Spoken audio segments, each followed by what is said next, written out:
quand la France recycle le nazisme monétaire en Afrique. Au cœur de cette analyse, le franc CFA, cet horrible héritage toxique de la colonisation française en Afrique. Mais avant d'entrer dans le vif du sujet, chers amis, likez et partagez massivement, n'oubliez pas de mettre les étoiles également. Imaginez une monnaie née d'un empire, imposée à des peuples libérés mais toujours enchaînés. Le franc CFA, utilisé par 14 pays africains, n'est pas un simple outil économique. C'est un vestige colonial, un mécanisme de contrôle et un miroir déformant d'un passé que la France refuse d'enterrer. Ce système, loin d'être neutre, s'inspire d'un modèle de domination monétaire que l'Allemagne nazie avait imposé à la France occupée en 1940. Oui, vous avez bien entendu.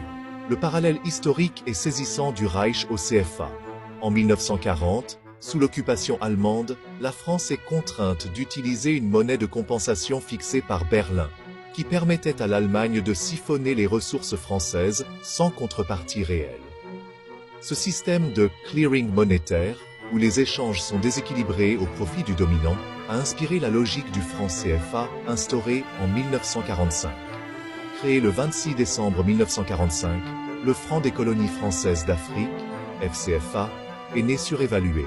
Un CFA valait 1,7 francs métropolitains, puis 2 francs en 1948. Ce taux artificiel a étouffé la compétitivité des économies africaines, les condamnant à importer massivement et à exporter des matières premières sous-évaluées. La France-Afrique est symbole d'un empire sans drapeau. Dans les années 1960, les indépendances africaines sont proclamées, mais la France garde la main sur les leviers essentiels: armée, diplomatie et surtout monnaie. Charles de Gaulle lance la France-Afrique, une zone d'influence informelle, où Paris choisit les dirigeants africains, soutient les régimes dociles et impose le CFA comme pilier de sa domination économique.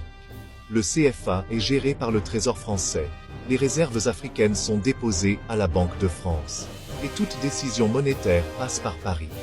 Résultat, les pays africains n'ont ni souveraineté monétaire, ni flexibilité budgétaire, ni contrôle sur leur propre développement. Les conséquences sont énormes: pauvreté, dépendance, indignation. Le CFA est un frein à l'émergence. Il empêche l'industrialisation, favorise la fuite des capitaux et maintient les pays africains dans une dépendance structurelle.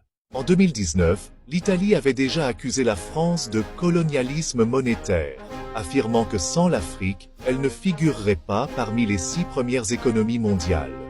Cette critique, loin d'être isolée, s'inscrit dans une continuité de tensions franco-italiennes qui ont culminé en 2025, révélant une fracture diplomatique plus